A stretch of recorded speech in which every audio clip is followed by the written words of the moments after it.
أعوذ بالله من الشيطان الرجيم. قال فمن ربكما يا موسى؟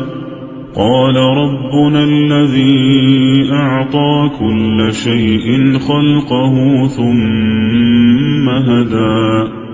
قال فما بال القرون الأولى؟ قال علمها عند ربي في كتاب لا يضل ربي ولا ينسى. الذي جعل لكم الأرض مهدا وسلك لكم فيها سبلا وأنزل من السماء ماء فأخرجنا به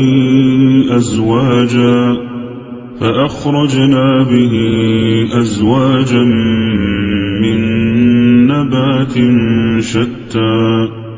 كلوا وارعوا أنعامكم إن في ذلك لآيات لأولي النهى. منها خلقناكم وفيها نعيدكم ومنها نخرجكم تارة أخرى. ولقد أريناه آياتنا كلها فكذب وأبى. قال أجئتنا لتخرجنا من أرضنا بسحرك يا موسى؟ فلنأتينك بسحر مثله فاجعل بيننا وبينك موعدا لا نخلفه نحن ولا أنت مكانا سوى. قال موعدكم يوم الزينة وأن يحشر الناس ضحى.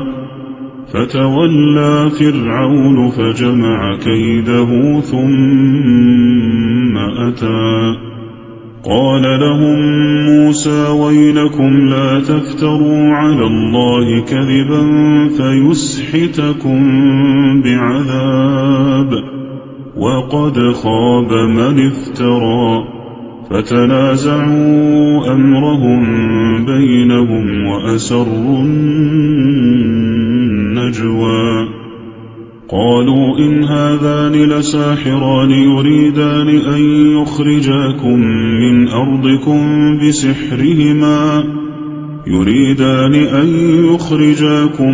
من أرضكم بسحرهما ويذهبا بطريقتكم المثلى.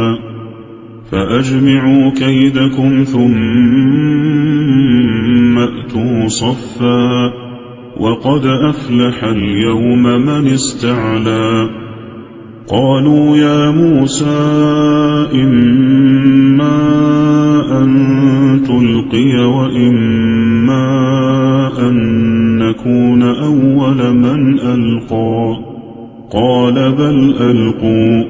فإذا حبالهم وعصيهم يخيل إليه من سحرهم أنها تسعى. فأوجس في نفسه خيفة موسى. قلنا لا تخف إنك أنت الأعلى وألق ما في يمينك تلقف ما صنعوا إنما صنعوا كيد ساحر ولا يفلح الساحر حيث أتى. فألقي السحرة سجدا قالوا آمنا برب هارون وموسى.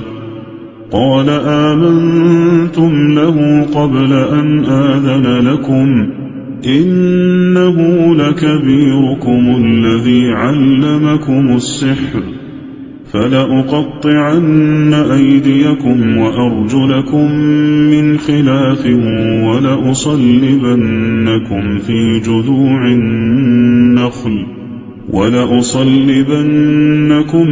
جذوع النخل ولتعلمن أينا أشد عذابا وأبقى. قالوا لن نؤثرك على ما جاءنا من البينات والذي فطرنا فاقض ما أنت تقاض إنما تقضي هذه الحياة الدنيا إنا آمنا بربنا ليغفر لنا خطايانا وما أكرهتنا عليه من السحر والله خير وأبقى إنه من يأت ربه مجرما فإن له جهنم لا يموت فيها ولا يحيا